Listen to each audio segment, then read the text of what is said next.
Arka hidup di desa kecil bernama Virel, di tepi hutan berkabut yang tidak pernah benar-benar tenang. Kabut itu selalu bergerak sendiri, bahkan saat tidak ada angin. Orang desa sudah terbiasa, tapi tetap saja tidak ada yang berani masuk terlalu dalam ke hutan. Arka hanyalah anak penjual kayu. Setiap hari ia bangun sebelum matahari terbit. Ia mengambil kapak tua milik keluarganya, lalu berjalan sendirian ke hutan. Ia menebang kayu sampai tangannya berdarah, mengikatnya, lalu menjualnya ke kota yang jaraknya berjam-jam jalan kaki. Hasilnya selalu sedikit, kadang cukup makan, kadang tidak. Di desa, ia sering diremehkan. Dia tidak akan jadi apa-apa, tanpa bakat, tanpa masa depan. Tapi Arka tidak peduli. Ia selalu menatap langit malam dan membayangkan satu hal: Ksatria Langit, sebuah kelompok legenda yang menjaga dunia dari ancaman kegelapan. Namun, dunia Arka berubah pada satu malam. Langit menjadi merah, bukan merah biasa tapi seperti darah yang menutupi dunia. Hutan bergetar. Tonnery, makhluk bayangan keluar dari kegelapan. Bentuknya tidak jelas, seperti asap yang memiliki mata. Desa Virel diserang. Api menyebar dengan cepat. Arka berlari pulang dan melihat ibunya di depan rumah. "Arka, masuk!" Namun sebelum mereka sempat bergerak, monster besar muncul dari balik kabut. Semua suara hilang. Waktu seperti melambat. Arka berdiri di depan ibunya, meski tubuhnya gemetar. Monster itu mengangkat tangannya untuk menghancurkan mereka.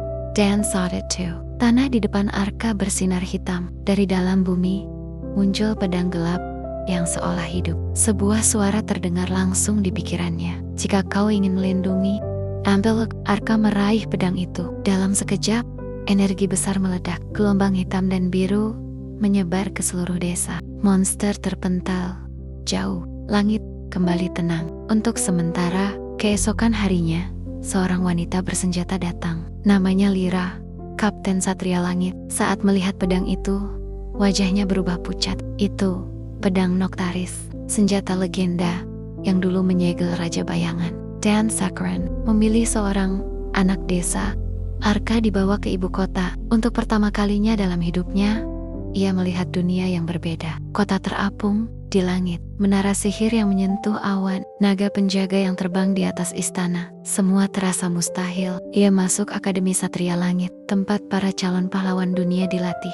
Tapi sejak hari pertama, Arka sadar, ia berbeda. Semua murid berasal dari keluarga besar, keturunan satria atau penyihir terkenal. Sementara hanya anak penebang kayu. Latihan pertama dimulai. Arka selalu kalah. Gerakannya lambat, pedangnya berat, dan setiap kali jatuh, tawa memenuhi arena. Terutama dari Kyle, murid jenius yang dianggap calon satria terkuat. Pedang itu memilih orang yang salah. Suatu hari, Kyle menantangnya duel. Arka kalah dengan mudah di depan semua orang. Malam itu, Arka duduk sendirian di atap akademi. Untuk pertama kalinya, ia mempertanyakan dirinya sendiri. Apa aku memang tidak layak? Namun, Lyra datang. Dan pedang Noctaris tidak pernah salah memilih. Tapi manusia sering meragukan dirinya sendiri. Sejak malam itu, Arka berubah. Ia berlatih lebih keras dari siapapun. Setiap hari, tubuhnya luka, tangannya berdarah, tapi ia tidak berhenti. Pedang Noctaris mulai bereaksi sedikit demi sedikit.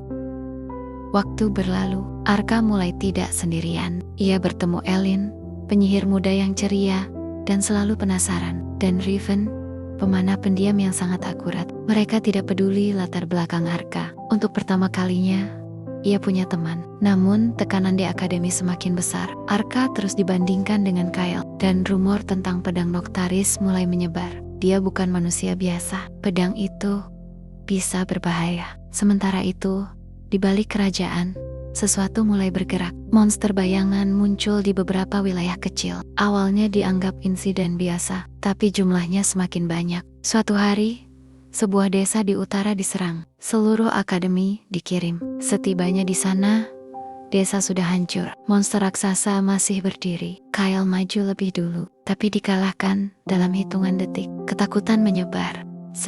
Arka melangkah maju. Untuk pertama kalinya, ia tidak ragu. Pedang Noctaris bersinar. Energi hitam dan biru menyatu. Satu tebasan besar. Monster jatuh. Sunye. Sejak hari itu, nama Arka mulai dikenal. Di ruang rahasia kerajaan, para penyihir membaca ramalan kuno. Ketika Noctaris bangkit sepenuhnya, dunia akan memilih antara cahaya atau kehancuran. Arka, Elin, Riven, dan Kyle yang dipaksa ikut dikirim dalam misi khusus. Tujuan mereka, Menara Abyss, tempat Raja Bayangan disegel. Perjalanan mereka sangat berbahaya. Hutan yang bergerak sendiri, monster yang berevolusi di depan mata, dan wilayah tanpa hukum, tempat manusia lebih berbahaya dari monster. Di perjalanan ini, Kyle mulai melihat kekuatan Arka secara langsung. Ia mulai ragu pada dirinya sendiri. Elin belajar sihir tingkat tinggi dari bahaya nyata. Riven mulai membuka masa lalunya. Dan Arka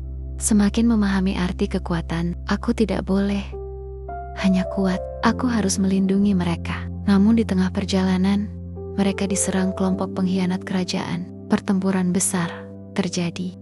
Banyak korban. Arka mulai kehilangan kendali kekuatan Noctaris. Dan Lyra berkata, jika kau tidak menguasainya, pedang itu akan memakanmu.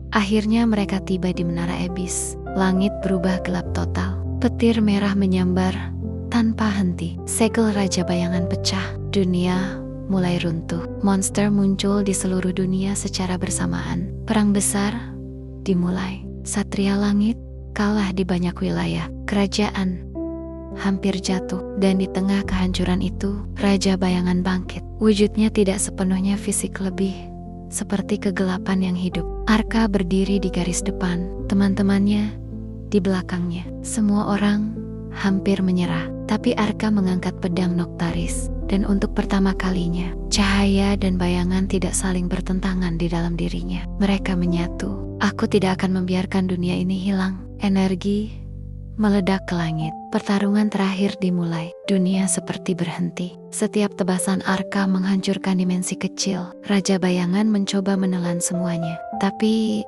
Arka tidak mundur. Satu serangan terakhir. Cahaya menutupi dunia. Dan ketika semuanya mereda, Raja Bayangan lenyap.